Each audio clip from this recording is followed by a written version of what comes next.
So today I'll be answering the community page questions from you guys. This is a bit overdue, so I apologize for that.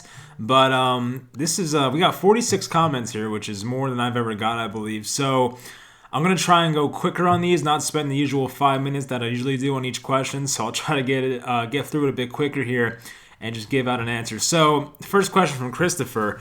Whatever happened to Ryan Connelly, a very promising rookie linebacker out of Wisconsin? So, of course, he was released before the year by the Giants. He joined the Vikings. He doesn't really play any defensive snaps for them. I think he plays special teams. He has 2 tackles on the year. So the Vikings have some decent linebackers, I know, so it's not like, it's an easy place to play for him. But I think Ryan Connelly is a typical example of a player that Giants fans really overrated. I thought he'd be a pretty good linebacker number 2 one day. Never viewed him as like the leader or number 1 guy that Blake Martinez is now. But I guess he was a bit overrated. He only played 2.5 games last year, so we didn't see much. But he did look good in that small sample. But I guess he's not as good as people originally thought he was. Number 2 from Doormat with 1 T. What would be your dream free agent pickup in the offseason? So I saw this one before, I thought about it. I think my favorite one would be Shaquille Barrett, the outside linebacker from the Buccaneers. I don't know if they let him go or not, but it annoyed me because in 2018's offseason, I saw Shaq Barrett was signed for 1 year and $4 million. Now I'm like, there's no way you can get Shaq Barrett for that kind of money because Shaq Barrett for the Broncos was always a good player, just didn't play a lot. And I don't know how they got him for $4 million. So I made a video that offseason before he had that 20-sack season of my favorite offseason moves, and Shaq Barrett was in there because of the value of that contract. 1 year, $4 million, and the guy led the league with 20-something sacks, so he's unbelievable. He's having I wouldn't say a down year this year. I noticed when I watch him, the Buccaneers drop him in coverage more, which might hurt his sack numbers. Well, it definitely does hurt his sack numbers. So if you look at the sack numbers, it's from 19.5 last year to 5 now. It doesn't look as good, but Shaq Barrett, just efficiency-wise, is a good player on the field. He's not it's not like he's taking a step down in play. He's not falling off. It's just the role they're using him in is different from last year a bit. So I think he's a great player. He's an outside linebacker, plays in a 2-point stance most of the time. He would fit this scheme very nicely, assuming that Patrick Graham's here next year. So that would be my number 1 guy, honestly. Next question from Hee Lads. How do you think Saquon would be playing in Gallman's position with how good the O-line has been, or is it Gallman that's playing really well? I can't take anything away from Gallman. I think Gallman is playing pretty well, but Saquon Barkley is a different animal. I think we all know that. And, my stance and the view on running backs is if you make a hole for them, then anyone can run through them, basically, and Wayne Gallman's a perfect example of it. But there probably would have been a few times this year where Wayne Gallman had a wide open hole and Saquon Barkley might have taken it to the house. We haven't seen Wayne Gallman take a 50, 60-yard touchdown to the house yet. He's not really that type of running back. Saquon Barkley is. So while Barkley offers the big play potential, we don't see that with Gallman, but I think Gallman might do a better job of hitting the hole initially. Barkley kind of dances back there sometimes, which, isn't really a good thing in most cases. So I think, Gallman's been playing really well. I don't think he'd be better than Saquon, of course, but with Gallman, you get a more, I feel like, I don't want to say consistent running back, but you get a guy that just hits the hole. First hole he sees, he goes through. Saquon Barkley kind of hesitates, but Saquon also has the chance to take the ball to the house for long plays, which Wayne Gallman doesn't really do. So there is that.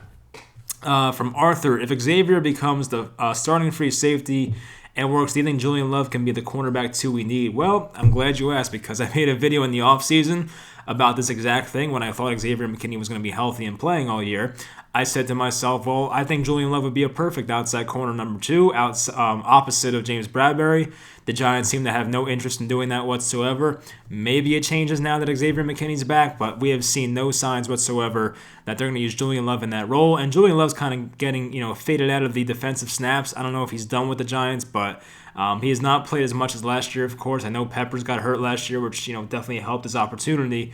But it seems like Julian Love is being phased out of this defense, which is probably not a good thing because I think he's a pretty decent player. But it is what it is. I think McKinney's probably the real deal, so you got to play him, of course. From Edwin, Mike, do you think the Giants draft a pass rusher in the first round, then draft a cornerback in the second round or a wide receiver? I think the Giants have to go best player available. I mean, you probably want to fill in those needs position-wise in free agency.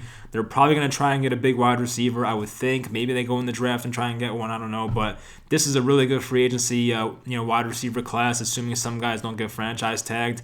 Pass rusher, I just talked about Shaq Barrett. That's something I want to get done in free agency. There's some other guys, Yannick Ngakoue, who I like. Who else is there? There's definitely some other good outside linebackers in there. I think Jadeveon Clowney on a one-year deal if you like him. I don't really like him too much. But cornerback too is a position of need for sure. This cornerback class isn't too great. I saw some names before which were decent. Patrick Peterson's there. I think William Jackson might be there. Nobody that's really fantastic, but, maybe they do address cornerback in the draft. We'll see. But would have been nice to have DeAndre Baker. I'll put it that way. From Brendan Cross, you've been a long-time supporter. Hello, Brendan.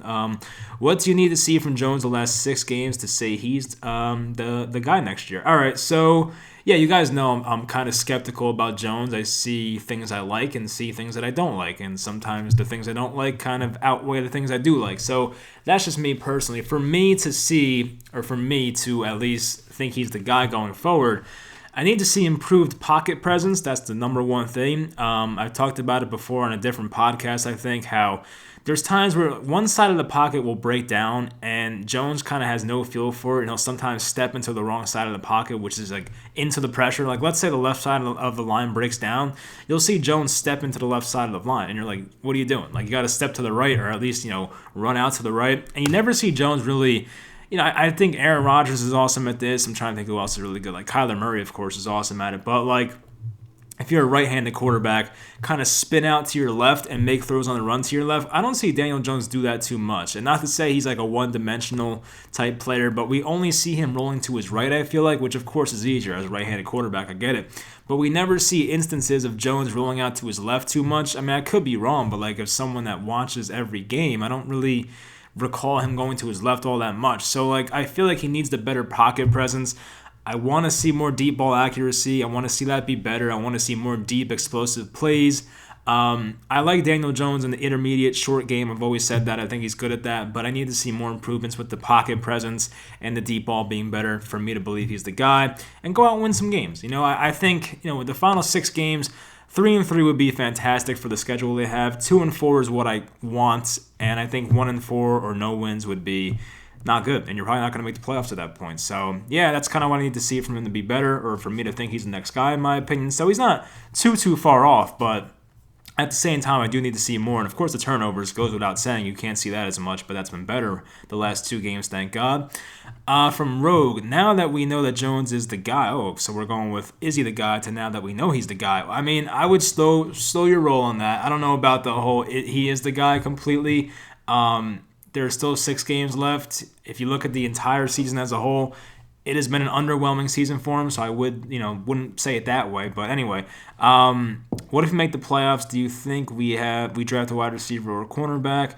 Also, the free agents this year, corners, who is the best out there? I think I said William Jackson before from the Bengals, actually, who we play this week, so keep an eye out for him. I think he's a former first-round pick I mentioned before. So, I think, getting a cornerback and getting a wide receiver is definitely what this team needs. I think it's no secret to anybody. It just depends how they do it, who they get.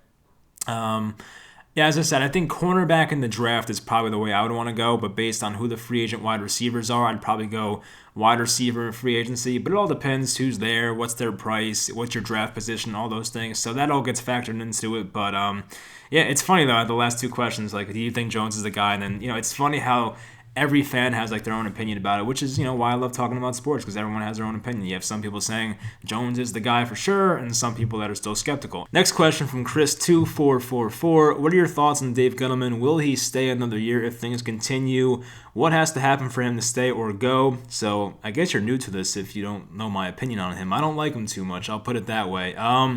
Anyway, though, what has to happen for him to stay? I think if they make the playoffs, just make the playoffs, it's looking like 50-50 to me. I know some people think if they make the playoffs, he's here for sure. But you have to remember what the record would be. It would be like a 6-10 team making the playoffs. It's not like, I know making the playoffs is a great thing and all, but you're still 6-10. And they would be playing better at that point. I get it. And some of the young guys are starting to play better, which is nice. But really, the way I look at it is things didn't really change for the better for this organization until Joe Judge walked into the doors. That's when everything got better. I think a lot of it will be up to Joe Judge. Does he want to work with Dave Gettleman? Who has the more say? I'm kind of convinced that Joe Judge has more say at this point. He's the guy going forward. Gettleman's a short-term guy. He's not going to be here for another 10 years or so. He's going to retire by that point or be fired. So I think it comes down to this. If the Giants make the playoffs, I think it's 50-50. If they miss the playoffs in a division where the winner's going to have 6 or 7 wins at most, you probably fire him regardless. I think if they miss the playoffs, he's gone for sure.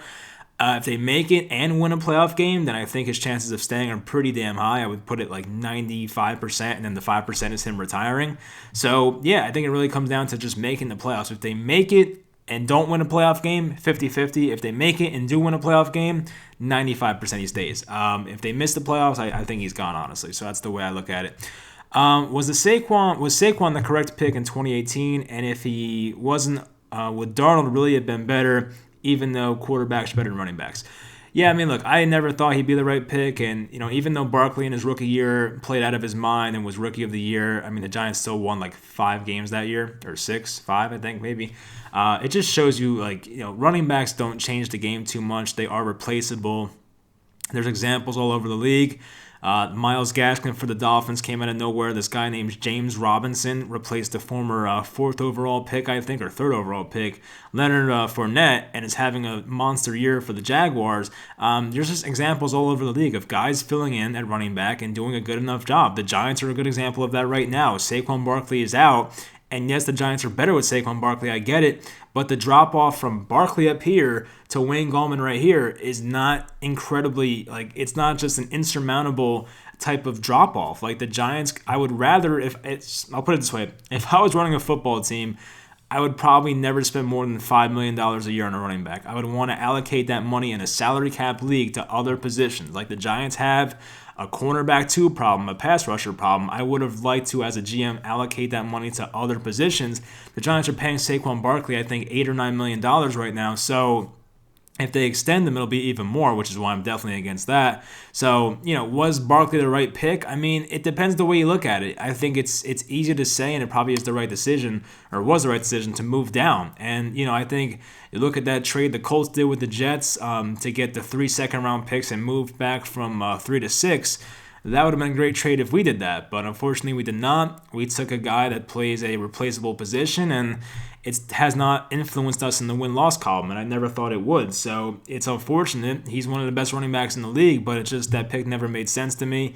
And when you take a running back that high, the best years a running back is going to give you is his first few years in the league. The Giants were not in a position to compete back in 2018, even 2019, pretty much this year as well. So yeah, I never thought it was the right pick, and I hate to say I was proven right about that because I wish I was wrong, but, it made too much sense not to take him at that point. So, the way I put it on draft night is I had a tweet that was like, for the fans that wanted to get better just for next year, you got your wish, but the ones that are forward thinking and want to build this team the right way, this was a pretty big mistake for the Giants. And, so far it's been right. I think there's many other guys, not even quarterback-wise. You mentioned Sam Darnold. I mean, Sam Darnold's had a rough go with the Jets. There's been moments where he's looked amazing, moments where he's looked terrible, and some guys after him. Josh Rosen, of course, is almost out of the league at this point. He's terrible. Josh Allen's had a nice career with the Bills, I guess, so far, but even you could have taken another position player, Denzel Ward for the Browns has been a shutdown corner. Quentin Nelson, of course, is looking like a Hall of Fame left guard one day. So there's other options, but I think trading back would have been probably the right move for them and getting more picks in return for that number 2 pick, which would have been, a heavily coveted pick with 4 quarterbacks going in the top 10 that year. So I'll put it that way. From Andrew, what pick do you see the Giants having in the draft if they make the playoffs? I guess that 16 to 20 range, somewhere from there, assuming they lose in the first round. I'm trying to do the math. I think the best possible pick if you make the playoffs is 16 or something. So I guess 16, 17 would be the range, which is not a terrible pick, but of course it'd help to be in the top 10 for sure. But I guess as a fan, we want to make the playoffs. I don't expect to win a Super Bowl, but you can't say no to making the playoffs, in my opinion. I don't know. I think it's just, you can't say no to that. Mixed sports, what free agents would you be down to sign? What would you give them? It can be extensions or new signings. All right, so real quick, I guess I would like to take back Leonard Williams, $14 million per year for about 4 years. That would be nice. I don't know what the math is. I'm not good at that. But $14 million per year, 4 years for Leonard Williams. Trying to think. Shaq Barrett is the one I want, the outside linebacker. I guess 3 or 4 years, 16, 17 per year. That would be my type of ballpark for it. I don't know if that would get it done, honestly, but who else would be out there? I mean, I want it would be nice to have Allen Robinson. I don't know if we have the money for that if we sign a Shaq Barrett as well and extend Leonard Williams. But, maybe a low-key guy. I'm not a big Sammy Watkins guy, but he won't cost as much. Maybe someone like that. I would say Will Fuller, but he'll probably cost a lot too. I mean, you guys probably watched Will Fuller on Thanksgiving yesterday. He's phenomenal. But, I don't know. I don't really know what I would do with the free agent signings. I mean, I got to look more honestly at the extensions. I mean, Dalvin Tomlinson, depends what price he is, but I think I would let him go if he was asking for too much, honestly. So that's pretty much off the top of my head what I would say. But of course, I'll have future videos about that when the offseason does come around. I'm not gonna pronounce his name. Zohaib Salim. Hopefully, I got that one right. If the Giants make it to the playoffs, how far will they go? I'm gonna be the pessimist here. They probably get out in the first round. I mean, let's tell it how it is. This is not that great of a team. I think they're very well coached. The talent is not there for this team yet, and they're still young. But you put the Giants against the Cardinals in the first round, the Rams, or some other really good team. I just don't see the Giants winning that game. And there's no fans either. You have to put that into account as well. So it's not like the home playoff game is going to do too much for the Giants. So I don't really think their chances of making it out of the first round are anything too high.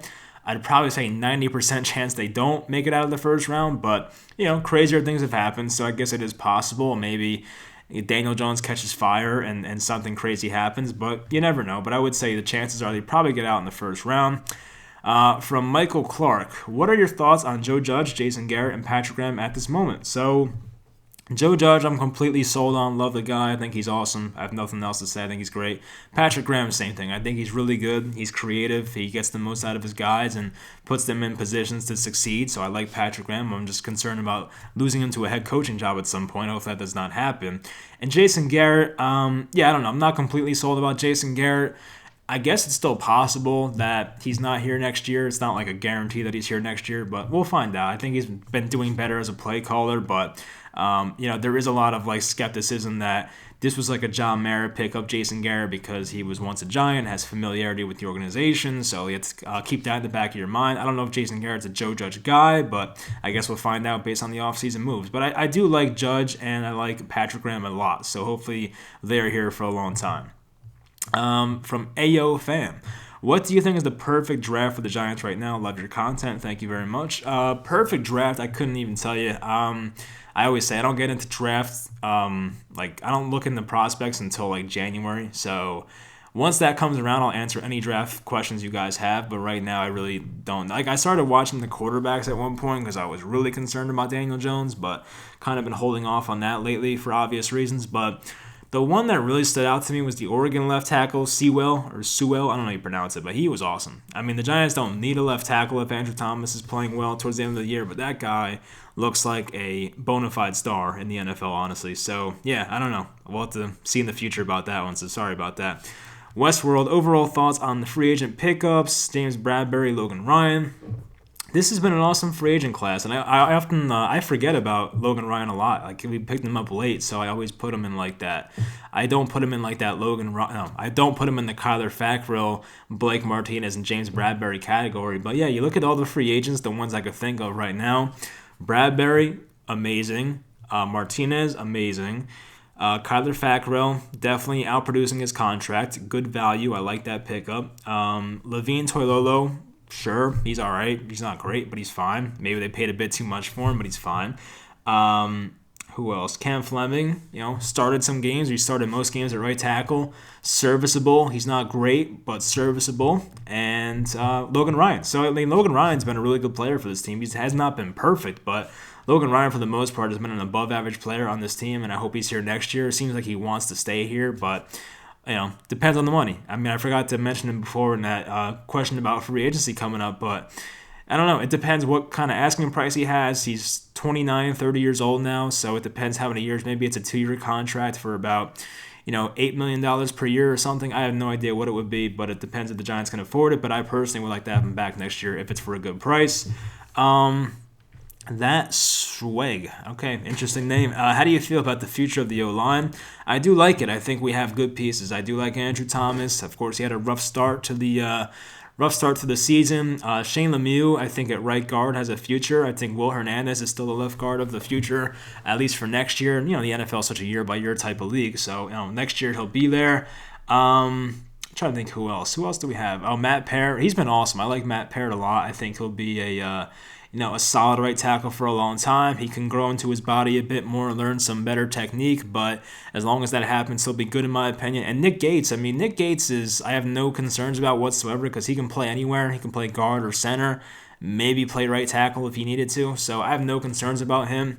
I like him a lot. So I think these guys are pretty set for their future. It just depends. I think they're all startable players in the NFL. It just depends how good do they get. Their ceilings are pretty high. I think Andrew Thomas has a crazy high ceiling. Matt Parrott has a crazy high ceiling. Will Hernandez is kind of capped at this point. We kind of know who he is at this point. But Shane Lemieux needs to get better in pass protecting, but still a pretty high ceiling for him as well. It depends. Do these guys turn into stars or do they turn into startable offensive linemen? So that's the difference in my opinion. But I do like the future of the offensive line as a whole. From Kurt, is Andrew Thomas' struggles mostly related to coaching, and do you think that, I'm not going to pronounce the guy's name, the new offensive line coach, I'll put it that way, you guys know who it is, Goose they call him, I think it is, will help turn him around? I remember reading in an interview that his college coach said he looked like a totally different tackle. I did see that as well. I heard that on the radio at least. He has started to look better recently, but I also report saying Joe Judge working with the offensive line. Yeah, that's all true. I heard the interview as well. I think I put it on Twitter actually. I heard it on WFAN at one point. Yeah, the guy that was coaching him, I think in the offseason or something, was saying his technique looks completely different. And my concern with Thomas is always his hand placement. It never seemed right at Georgia, but I don't know. I think it does have to do with coaching because I don't think Andrew Thomas is this bad. I think a lot of it has to do with coaching. Sometimes you can lose confidence, get in your own head. I'm sure that happened as well, but I definitely would not give up on him. I think good coaching would help him for sure. But Andrew Thomas, I think eventually will be a good left tackle for this team. I don't know if he'll be a superstar, but at least a good left tackle for this team. So a lot of it has to come down to coaching because he's a talented player. This is not a guy that has to have perfect technique, but this is a guy that was really good at the combine. You can tell he just made it for the left tackle position, and as long as they coach him the right way, I think he'll be fine. So I think as long as the coaching's good, Andrew Thomas will be good, and the results will follow in the near future, hopefully. Thoughts on the new O-line coach and what he will bring to the table? Yeah, I don't know too much about him. I just know he was with the Giants for 5 seasons at one point, Patriots. Who else was it? The Colts, the Dolphins. So, guys had a good track record for sure. And if Joe Judge likes him, then I like him because Joe Judge seems like he can do no wrong for this team. So, I'll say the same thing I do with my Nets over here. Their GM, Sean Marks, I love the guy. He's awesome. Whatever Sean Marks believes will be good for the team, I believe will be good for the team. And I'm kind of starting to feel the same way for Joe Judge. If Joe Judge feels that this new offensive lines coach is going to be good for the team, then I feel good about that as well. So, we'll see. From Frank, do you think we will be dominating the NFC East for the next couple years? See, that's tough to answer because if you look at the NFC East for the past 15 years, there's not many repeats and winners. It always fluctuates. 1 year Washington wins, 1 year the Eagles win, and 1 year we win, 1 year the Cowboys win. You never see too many repeats. I don't think a team has three-peated in this division in a long time. So I don't know about dominating, but the Giants definitely have the brightest future in this division, I would say. Now, the Cowboys are probably a couple of key defensive upgrades from being a good team and probably a head coaching upgrade, if I'm being honest as well, which, sucks for them. But it'd be hard for me to say they dominate, but the Giants are in a good spot. I think they're in the best position right now of all these teams with the young talent they have. They might have the best coach in this division. Ron Rivera's a good coach, but still, they might have the best coach in this division. So, excuse me. I think we're in a good spot right now. I don't know about winning the division, for the next 3 to 4 or 5 years, but I think we're in the best spot currently of all these teams in the division. From Julian Alvarez, when do you think we will be a 10-win team? Honestly, hopefully next year. I don't know what the schedule is next year. I don't know who we play, what divisions we play. Who do we play in 2017? I think we play the Chiefs division, which would be the AFC West. Who else did we play that year? I'm trying to remember. I don't even know, but maybe the Rams, NFC West. That would be tough. I think that might be it, honestly. I'm trying to think who we played back in 2017 in that terrible year we had. I think it might be the West teams, which is a tough schedule, so that would be tough. So maybe not next year, but it really depends on what they do in the offseason. I think if this team makes some key free agent signings and sign some guys that can really be game changers, like a game-changing wide receiver, a game-changing pass rusher, they start to win a lot of these close games. Like the Giants right now could easily be a 6 or 7 win team. We know that, but they just blow so many games. If they figure out how to win, then they probably could win 10 games as soon as next year. I know it sounds crazy, but I think it's possible. It might be a tougher schedule, but I do think it's possible. Next from Karan Gill. If you got the pick, would you re-sign Leo, Dalvin, both, or neither? And also, would you re-sign Logan Ryan? So for Leonard Williams, it depends on the price. I would not spend over $16 million for him. Like, my cutoff for him is $15 million per year, to be honest with you. I know he's really good. Dalvin Tomlinson, if we had to re-sign Leonard Williams and we couldn't sign Dalvin Tomlinson, then I'd be okay with letting Dalvin Tomlinson go because it's easier to replace Dalvin Tomlinson's position at nose tackle and a guy that stuffs the run as compared to a guy like Leonard Williams that plays the run very well and gets to the quarterback. So it's easier to find the one-dimensional defensive lineman than the guy that can do both, the hybrid type like Leonard Williams. So Logan Ryan, I said before, I want him back on a good contract, maybe a 2-year, $16 million contract. If they can afford it, great. If not, then I guess you got to go to the draft and get somebody younger and cheaper. But we'll find out. It really depends on the cap situation. Is Saquon a long-term piece, or should the Giants trade him? If you're up to me, I would trade him for the right price. I mean, I don't know if you're getting a first-round pick for him. I think GMs are more savvy to running back value in today's NFL, so I don't think you're going to see many trades for running backs that are going to give up first-round picks. It really depends what you get in return. The Giants, I put it this way on Twitter recently, the Giants will never get in return what they gave up value-wise, number 2 overall for Saquon back in 2018. That's the harsh reality of it. They'll never, equalize or maximize that value that they took him back, in the 2018 draft. So now they kind of have to sell him low in a way, and maybe they trade him for a second-round pick. Maybe they trade him for a third and a fifth. I don't know. I mean, I don't really think, building a team around a running back is a good idea. We see the recent example of Ezekiel Elliott. The Cowboys lost a lot of their offensive linemen.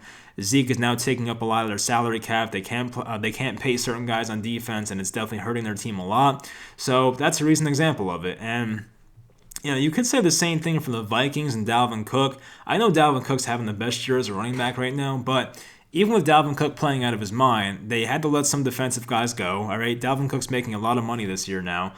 They let some defenders go, and Dalvin Cook is a guy who has an injury history. He's been healthy this year, but Christian McCaffrey's another one. Like, there's just too many examples of teams paying these high-end running backs, and it doesn't work out. Le'Veon Bell with the Jets is another one. So I wouldn't do it. I think it really depends, though, because if Gettleman's here, they're not going to trade him. If Gettleman's gone and they bring in a more analytic type of GM that wants to get rid of the running back and take back the draft picks, then maybe it happens. But it's a long shot, I would say. So we'll find out who the next GM is and things like that. Thoughts on Austin Mack?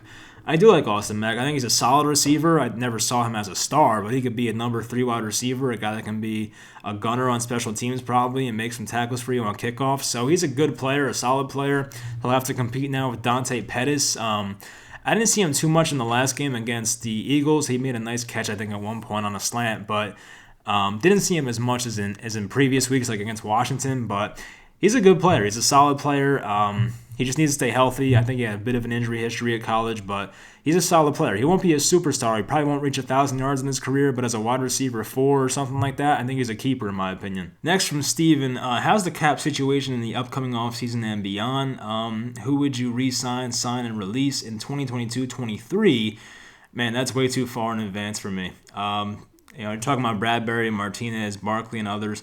I wouldn't think that too far in the future because so much changes in a year in the NFL. Like, it's not even worth thinking about 2022, 2023. I think it's good to think a year in advance, but when you're talking about 2 or 3 years in advance, I mean, that's too much for the NFL, in my opinion. Maybe like baseball, you can do that. Like, things don't change as drastically in baseball in that amount of time, but football, a lot can change in 2 to 3 years. Look at the Giants. I mean, they were in the playoffs in 2016, and then in 2019, last year, they were like one of the worst teams in football. So, like, you never know. But anyway, for this offseason, I think the guys you got to let go are Golden Tate, obviously. You save yourself some money there. I forget how much. You cut Kevin Zeitler and save yourself $12 million. You might release Nate Solder and save $3 million. I think Solder is making $16 million next year, but his dead cap is $13 million. So do you eat the $13 million in dead cap but save $3 million? Or do you just keep him on here and take up $16 million? I'd rather have the $3 million. Like, I don't see Nate Solder having any type of future on this team, so I'd let him go personally, but we'll see what happens. We talked about guys that re-signed before, but yeah, for the guys I would release, probably go with Nate Solder, Golden Tate, Zeitler. I feel like there's one more maybe. I don't even know, but yeah, it could be it, honestly. I don't know, but we'll go over that in the offseason, of course. Do you think Jason Garrett will stay as the offensive coordinator? I talked about that before. I said maybe. I'm not really sold that he was Joe Judge's guy, but we'll see what the offseason tells us about that one. From Frank, you need to understand Jones isn't that good because of Engram's problems, dropping the passes, and awful offensive line. Yeah, I mean, look, I understand he's not in a good situation. I get it, but I'm not one of those people that's going to make every excuse in the book for a quarterback not playing well because I see enough examples around the league of quarterbacks that are not in good situations that play just as well or better. Well, I would say better than what Daniel Jones has done this year. It's not Evan Engram's fault that Daniel Jones threw those terrible Buccaneer interceptions. It's not Evan Engram's fault that Daniel Jones threw that stupid pass against the Rams in the fourth quarter. It's not, that was intercepted, of course. It's not Evan Engram's fault that he fumbles the ball in the pocket. Like, we can't just blame Evan Engram. We can blame the offensive line for some of it, but a lot of Daniel Jones' problems are just kind of self-inflicted. Like, I understand he's not playing with the Kansas City Chiefs. He's not in a Sean McVay offense. He's not, playing with the Ravens. Like, I get it, but at the same time, it's not like people underrate what kind of situation Jones is in. Like, his weapons aren't the worst. Sterling Shepard's a pretty damn good receiver. Golden Tate's had a really good NFL career. I know he's older now, but still. Evan Engram's better than half the tight ends in the league. I mean, whether you want to admit it or not. I know he's been the problem for some of the turnovers this year, but, still, Evan Engram is better than half the tight ends in the league. Darius Slayton, a pretty good deep threat. He's a number 2 receiver. That's a pretty damn good one in my opinion. So, let's not act like this guy has no weapons. I know his offensive line's been struggling, but a lot of Daniel Jones' problems are just self-inflicted. And once again, is it Evan Engram's fault that Daniel Jones, down 3 to the Cowboys on, his own 25, couldn't get 30 yards to get in the field goal range and win that game?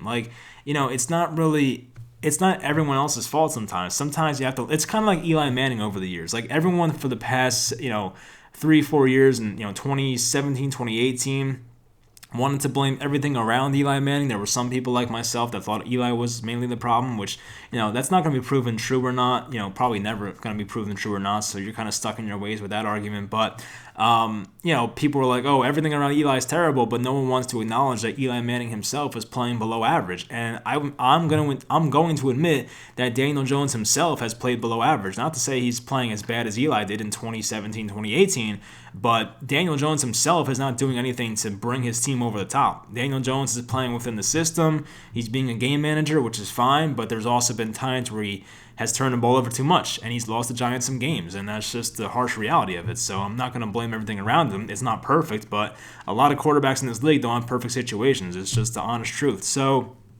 board and arrow, what do you think of Daniel Jones taking hits? Do you think it's sustainable? Do you think he'll run less now?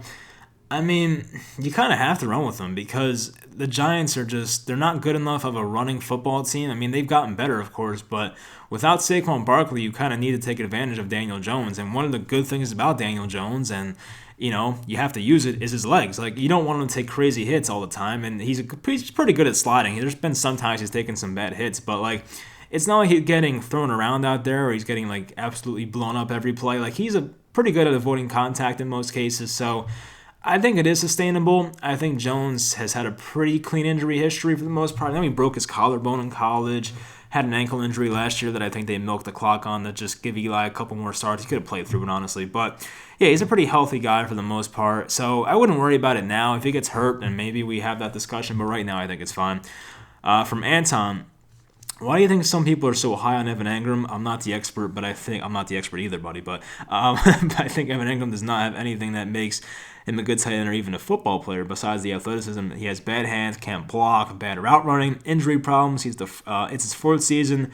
Did not show any improvement. You make a lot of good points there, and I'm trying to think of how I can defend this guy at this point. It's pretty tough. I mean, yeah. The athleticism, great. You look at the combine numbers. You look at the 40 this guy ran at his size. And just think about, like, what if? And it's been proven before. It's not like he's just a mirage. We've seen Evan Engram do it before. His rookie season, way back in 2017, guy was really good. He did drop some passes, but he was really good. He was a playmaker. And we saw moments in the first half of last year even, that was pretty recent at least, where he was really taking over in games. Like, he had that 75-yard touchdown against the Buccaneers, and the first half of last year, he had some really nice games. He had a bunch of touchdowns early on. This year, though, it's been pretty bad. But the thing that is really just enticing for Evan Engram is that the mismatches he can create. Like, there's, as I said before in the last comment, there's not many tight ends that bring what Evan Engram has to the table. Like, you look around the league, there's not many guys that are his size playing his position that can do what he does. Like, he can take the top off a defense as a tight end, and that's not really doesn't really make too much sense. But him against the linebacker is a mismatch every single time. Will he drop the ball sometimes? Yes, I get it, but he makes too many high-end plays and has too much potential at the age of, like, 25, 26 for the Giants to just give up on him, which is why they picked up the fifth-year option. So he should be better. He could be better. I hope he's better, but it's just not, he is too much there. There's too much there to give up on him.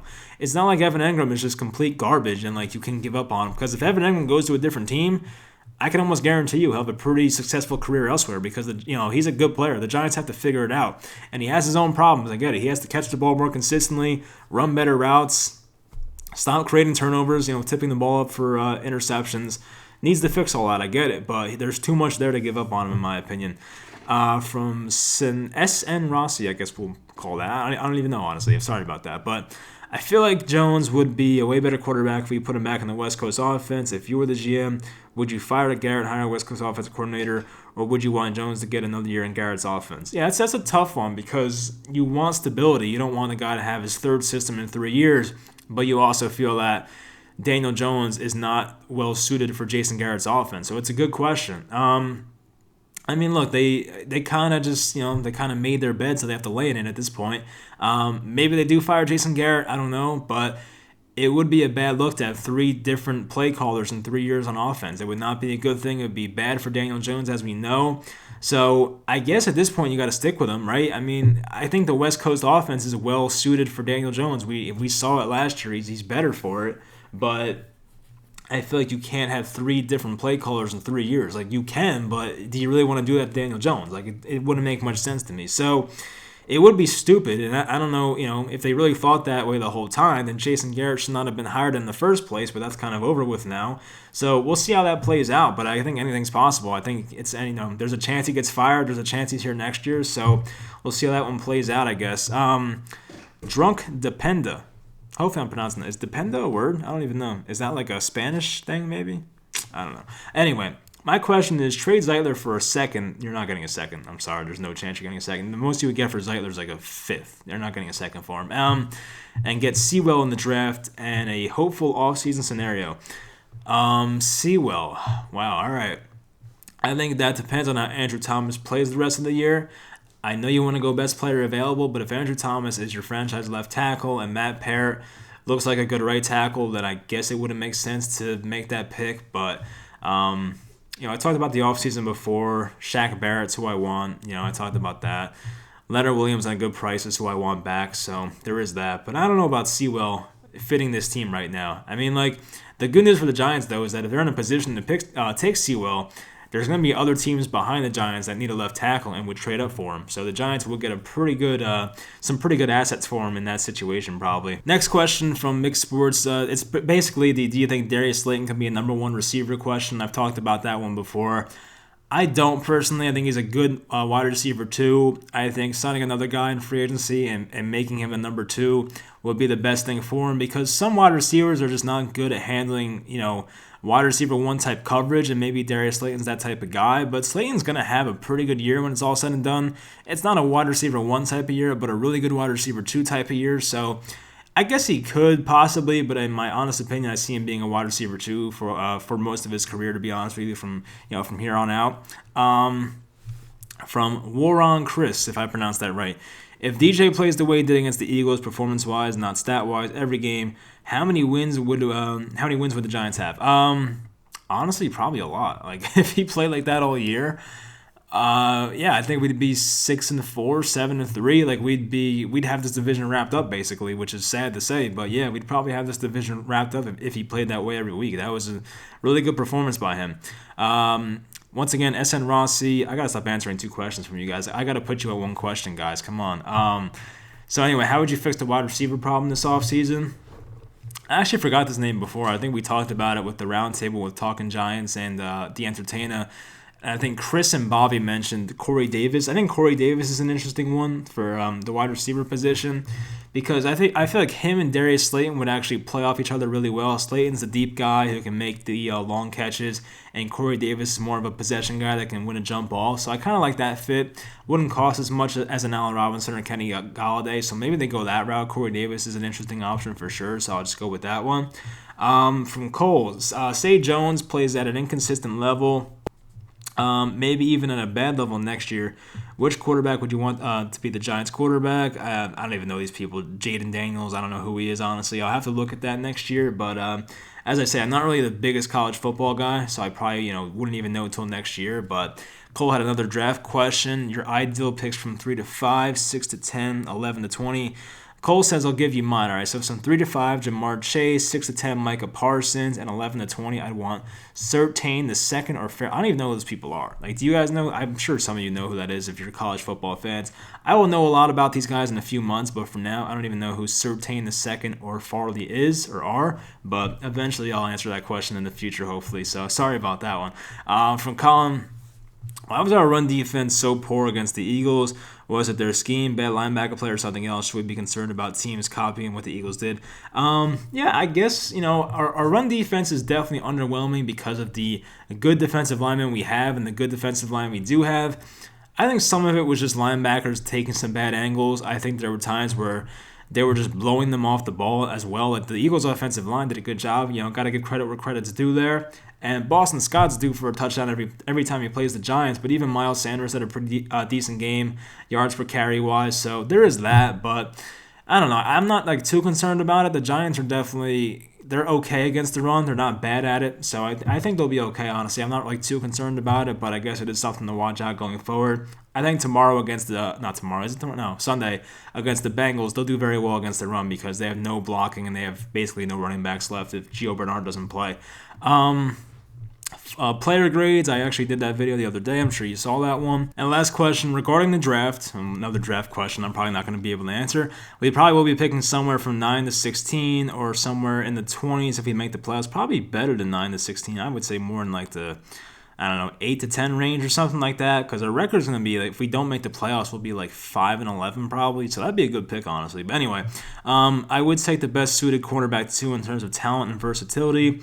We have been getting whipped by our opponents, throwing on whoever is not named Bradbury late in the game. Is there any prospect you think would fit the system here? So I will definitely be on the lookout for that. So Cole responded, sorry for inserting myself, but I personally think you should take a look at Caleb Farley. That's who it is. That's who Farley is. Okay, so Cole's a big Caleb Farley guy. I'll take a look at him at some point when I look at the prospects. I'll keep his name in mind.